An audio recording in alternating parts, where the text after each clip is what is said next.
Deconstructed. I'm the Maven. So we've got lots of weekly news and entertainment ahead, and we're going to start off with holidays. First, some wacky holidays coming up. We've got on Monday the 11th. It is Patriot Day in the United States to commemorate the September 11th World Trade Center tragedy that happened, and it's also Hot Cross Bun Day. I love hot cross buns. I grew up with them.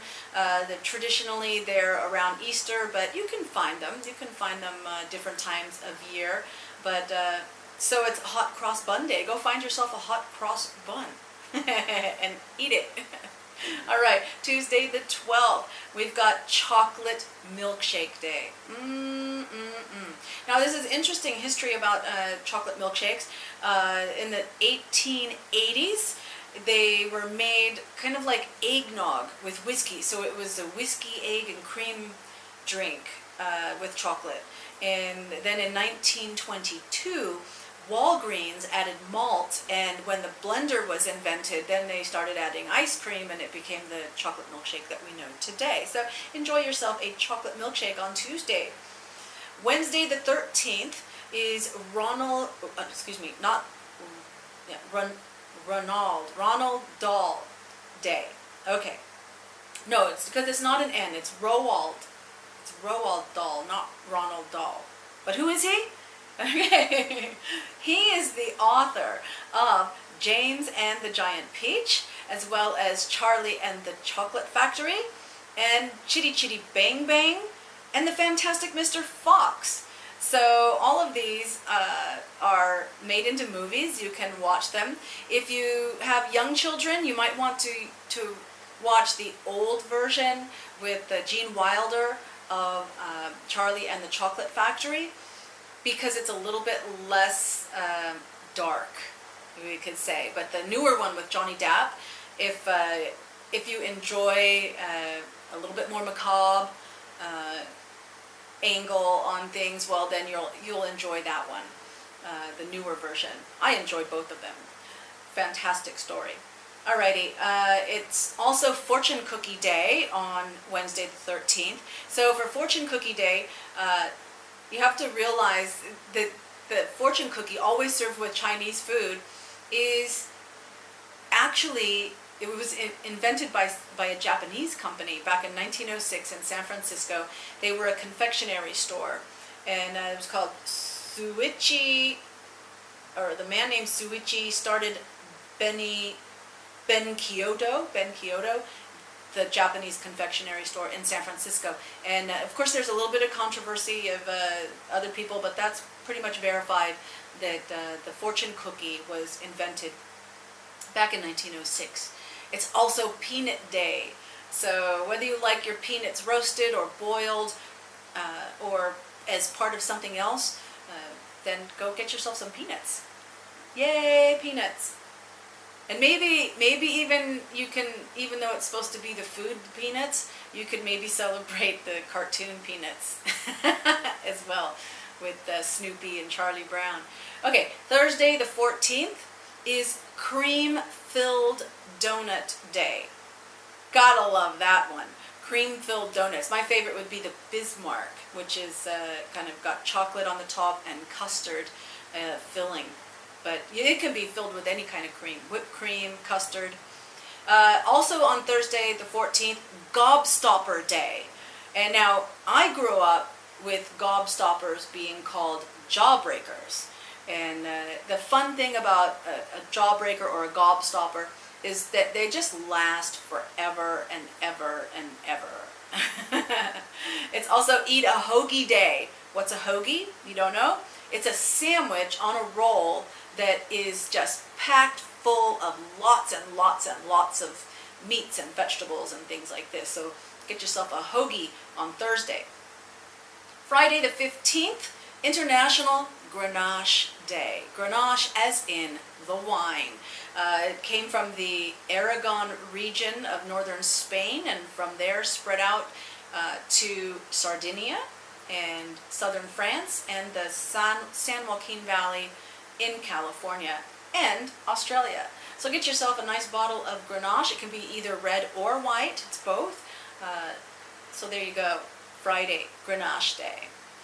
Saturday the 16th, Guacamole Day. Oh my goodness, guacamole is a dip that's made with avocados, thank you. And you can put guacamole on everything. It doesn't have to just be for Mexican food, but of course it's traditionally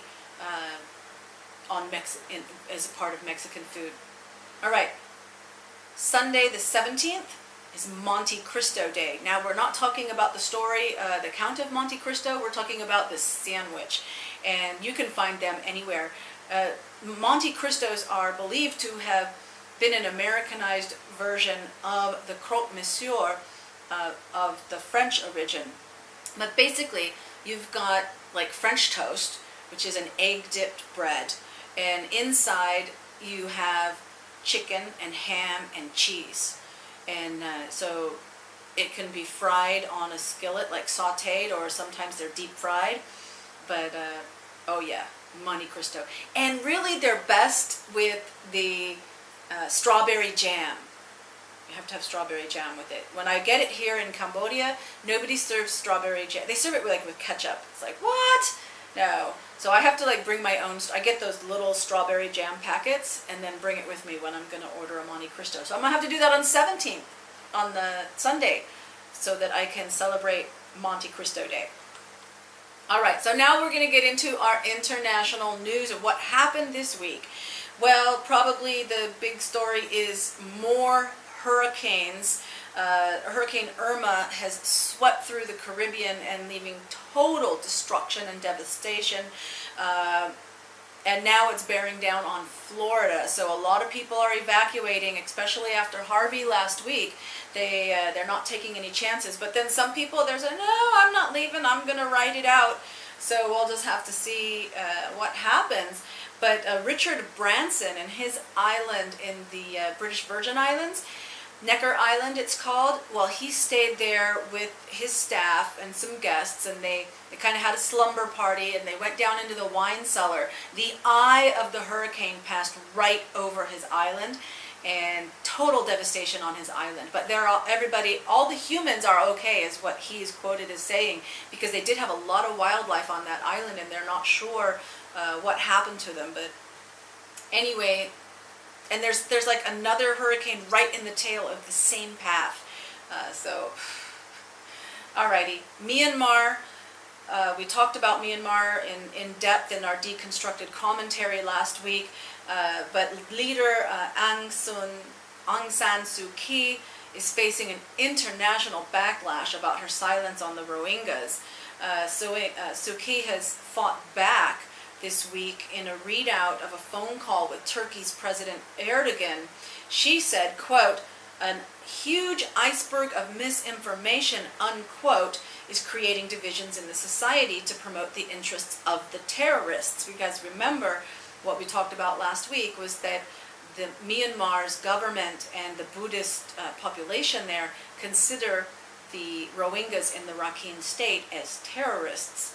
And I believe they have been inciting some violence of their own, but anyway, she noted that Turkey also dealt with terrorism, and Myanmar is doing its best to ensure it doesn't spread through the western state of Rakhine.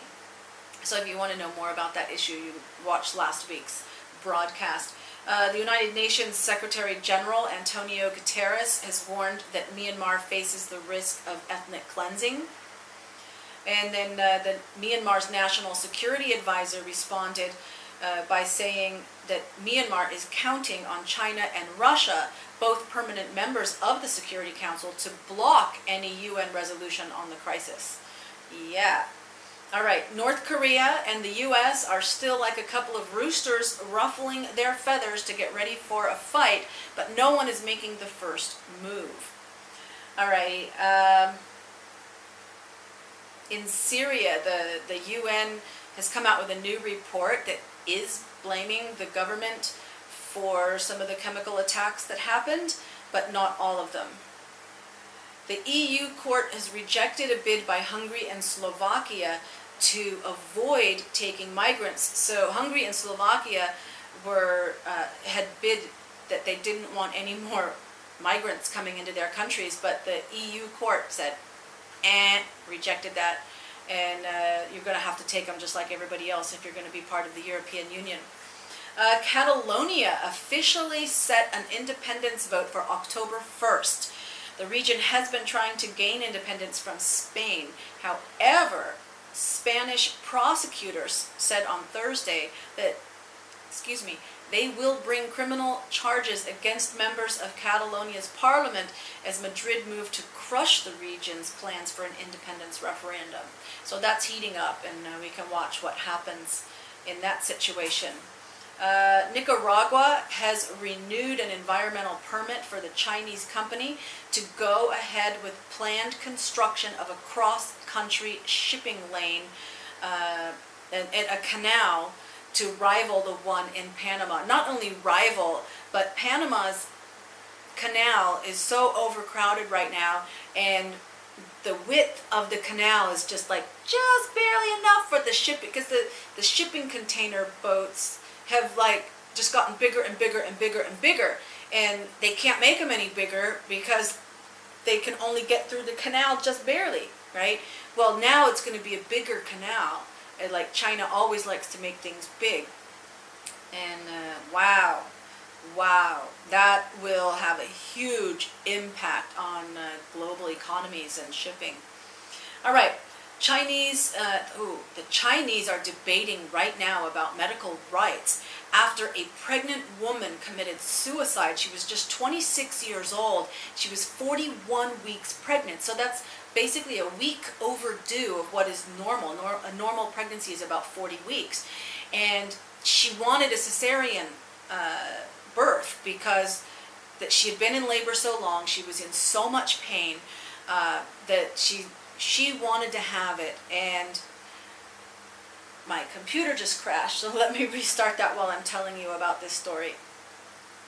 So this woman in China, they have a law that the family of anyone getting surgery has input on to whether or not they can have any kind of medical practice happening.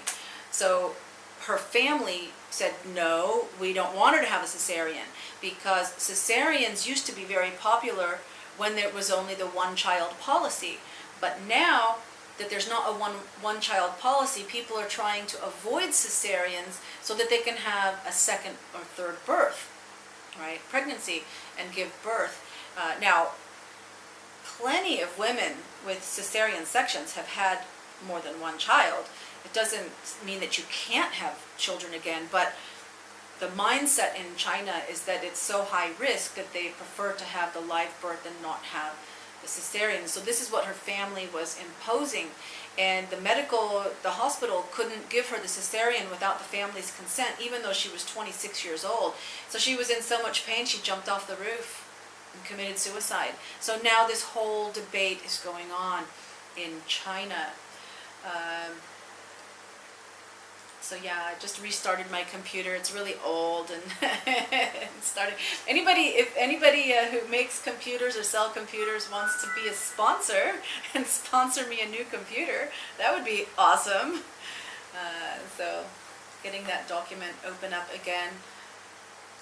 Let's see if I can remember what was the next international story after that. I know one of the stories that I was going to mention is that Scotland has won the most beautiful country from a travel guide award. The travel guide is called Rough Guides, and they beat out lots of other beautiful countries. There's so many beautiful countries. Most countries have someplace that's beautiful in them. You know, even if there's bad parts of the country, there's someplace that's beautiful in every country. But anyway, Scotland, congratulations, won the most beautiful country this week. So that was happening, and still trying to open this Word document so that we can continue with the news. A lot of great things happening this week, and we're going to talk about the movie that's being released in Cambodia that's very potential for the Oscar nomination, and that is the Angelina Jolie's movie, First They Killed My Father. Opens today, actually, on the 8th, on Friday the 8th in Cambodia. The Netflix release is going to be on the 15th, so everyone worldwide can watch it on Netflix. But the theatrical release is this week. But we'll talk about that more in the cinema scene. Our Microsoft Word is opening as I am speaking. So, okay, here we go. It's open. Let's get back down to our international news. Sorry for that little bit of delay. Okay, next up, Australia. Because there have been some mass shootings since 1996, Australians have handed in nearly 26,000 firearms in the nation's first gun amnesty since 1996. So 26,000 firearms turned in Australia.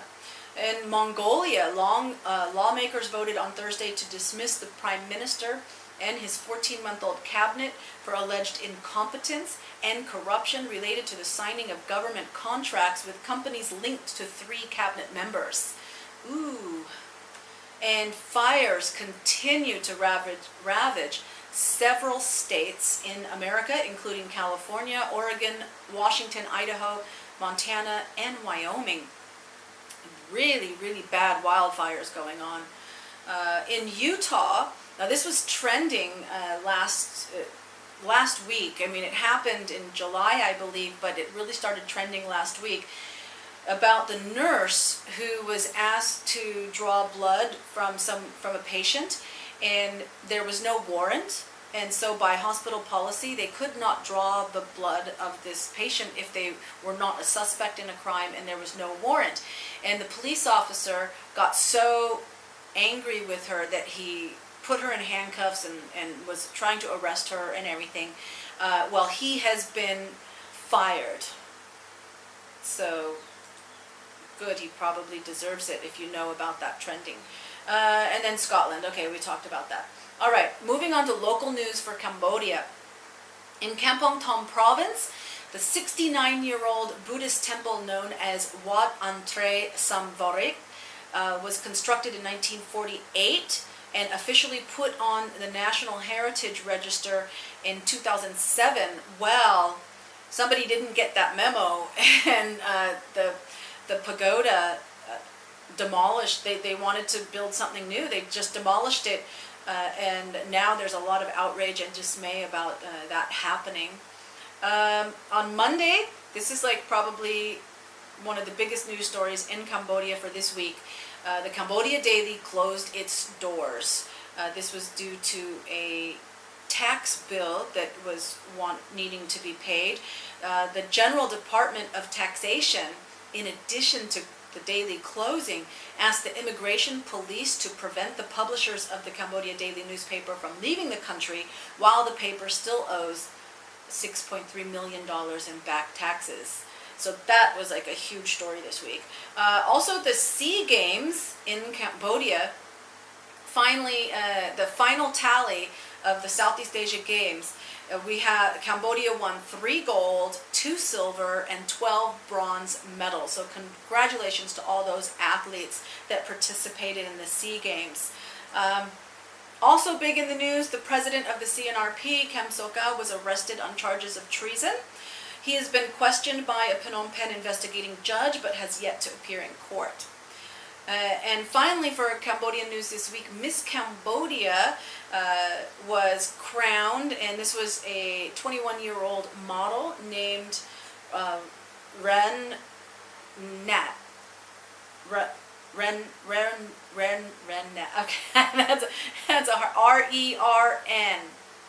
Ren Nat. I think that's it.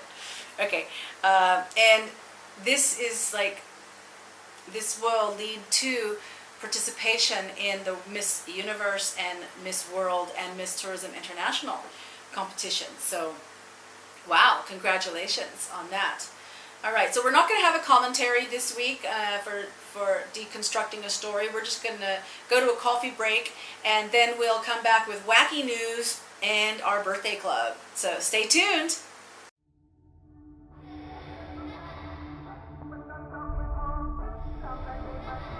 American Marines were flown in from the USS aircraft carrier Okinawa.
What a great movie. You know, we've got wacky news coming up, but I think with that movie trailer, we should talk about our cinema scene.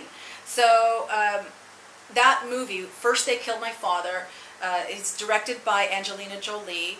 It's based on a story, the true story, and author of the book by the same name, and her name is Lung An, Lung. Okay, and so this movie is set up to potentially be the Cambodian submission for the Oscars, I can tell you that, but it's not confirmed yet.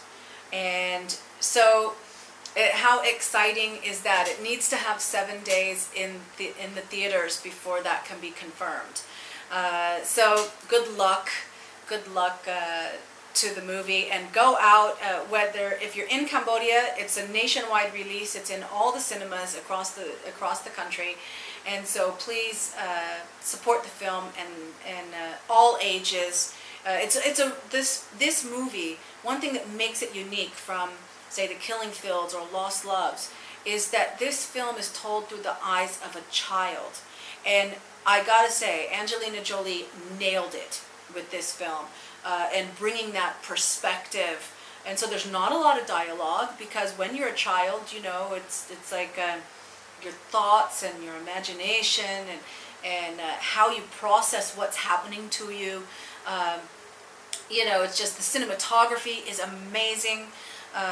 So it's really a film worth seeing, and I think it's a film that's going to be very cathartic to Cambodians that see it, because not a lot of people want to talk about it. And whenever there's a war in any country, you know, when it's over, people want to move on. They want to put it away. We survived. Now there's peace. We just want to get on with our lives. And so that's pretty much been the way it's in Cambodia.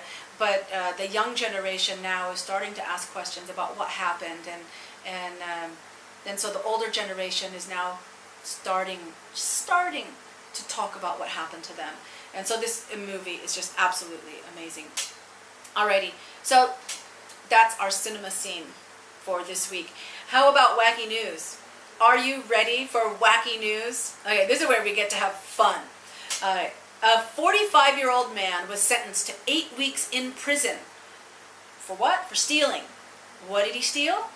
He stole a 1 meter high or 3 foot high bright yellow plastic duck from outside a cafe in the central Dutch city of Gouda. So let me see if Gutsa End Cafe, maybe.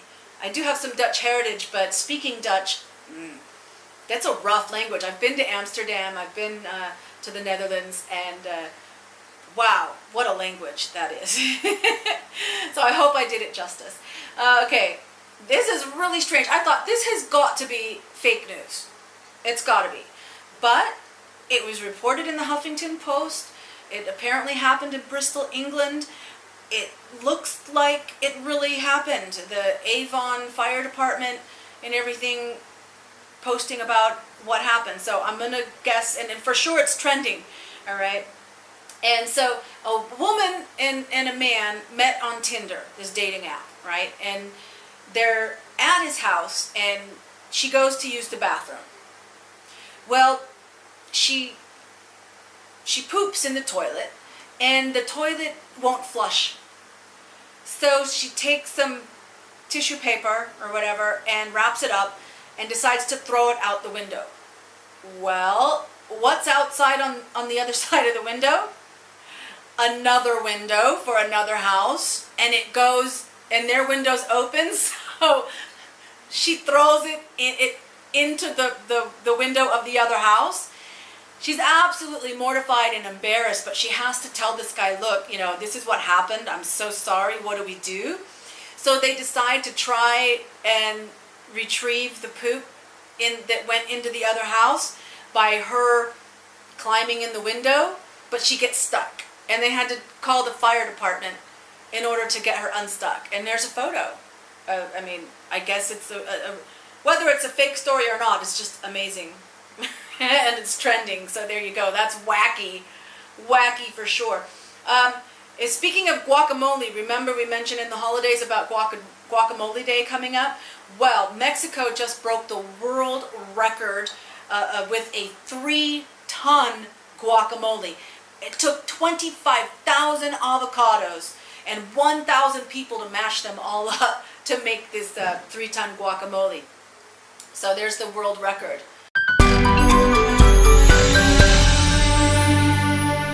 So we just talked about Mexico breaking the world record with their guacamole. Well, in the German city of Duisburg, I hope I said that right, they just did the world's highest sand castle. It's standing at 16.68 meters or 54.72 feet tall. That's about as tall as a telephone pole, I think. A German travel operator organized the construction of the mammoth sand castle. Do you know what it takes to make a sand castle that big? 3,500 tons of sand, yeah, and it took over 3.5 weeks in order to make it. Well, also in Germany, another world record for carrying mugs of beer. And this was in Bavaria. And that's also the home of the Oktoberfest, world's biggest beer festival. And Mr. Oliver Stumpfel, if I say that right. I hope I said that right for you. He cradled 31 beer tankards stacked up in 2 tiers and walked 40 meters and then set them down. However, 2 of them tipped over at the last minute, so the record is still a world record, but it's set at 29 jugs, more than 69 kilograms or 152 pounds of beer and glass. And he's carrying them like this, 152 pounds or 69 kilograms, 40 meters. Oh, wow. An advertising agency in Thailand, this is really wacky. They have developed a smart vest. And who wears this smart vest?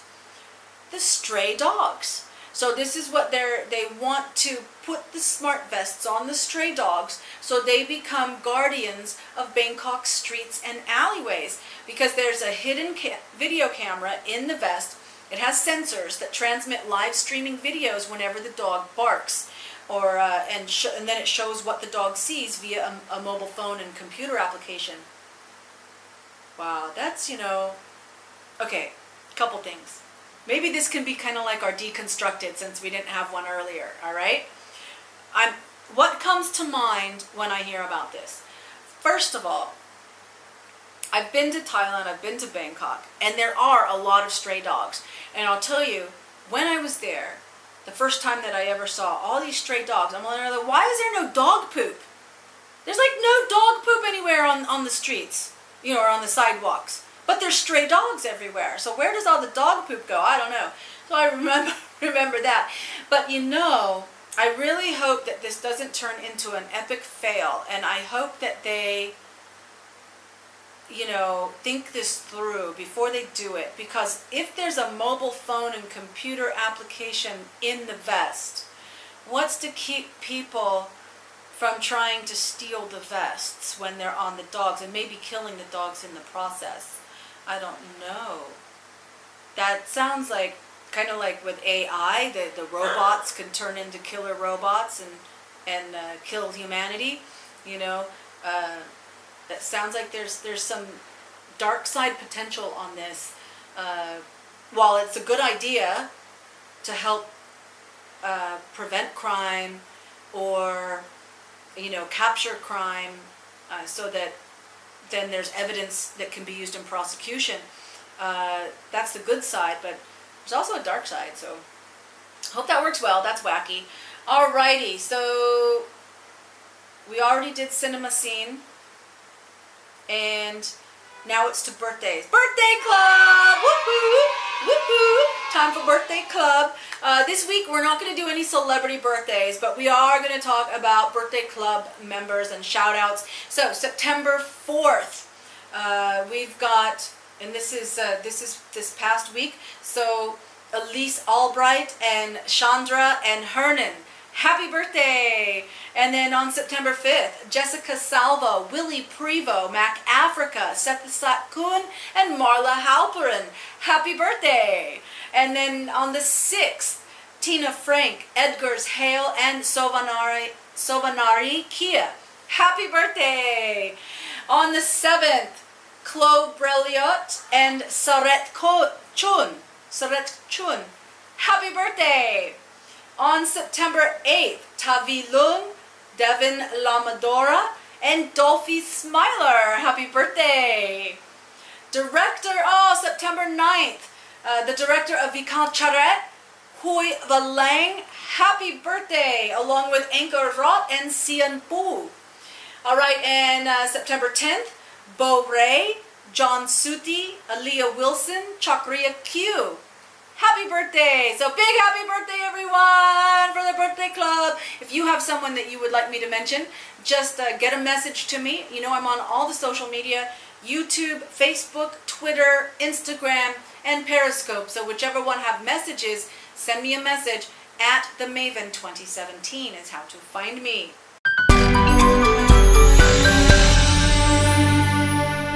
So our contest is with Instagram. So you need to make sure you have Instagram on your smartphone and or maybe on tablets as well. And then make sure you follow and subscribe to the Maven, you know, at the Maven 2017.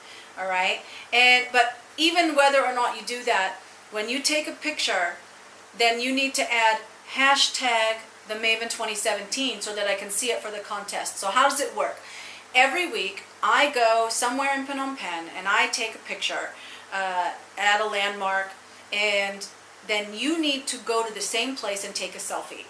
And when you take your selfie in the same place, you add the hashtag the Maven 2017. Okay, 2017. And what you win. So at the end of the month, we have a lucky draw. In August, the lucky draw winner won 2 tickets to the premiere of American Assassin at the cinemas. So, oops, darn, we lasted the whole show without that falling over.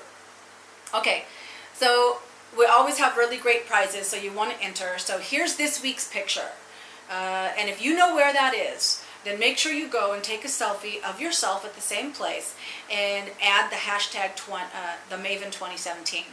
All right, and then you're automatically entered. And each week we pick just a fun winner, but at the end of the month, then is when we have the prize winner.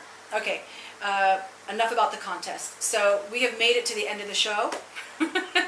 And here is our quote of the day. It's by Roald Dahl, as we mentioned earlier in the holidays. And here's his quote. If you have good thoughts, they will shine out of your face like sunbeams, and you will always look lovely. That's right. So have good thoughts in your mind, they will shine out of your face, and you will always look lovely. And that is my wish for you this week. Thank you so much for joining me on Deconstructed, and I'll see you again next week.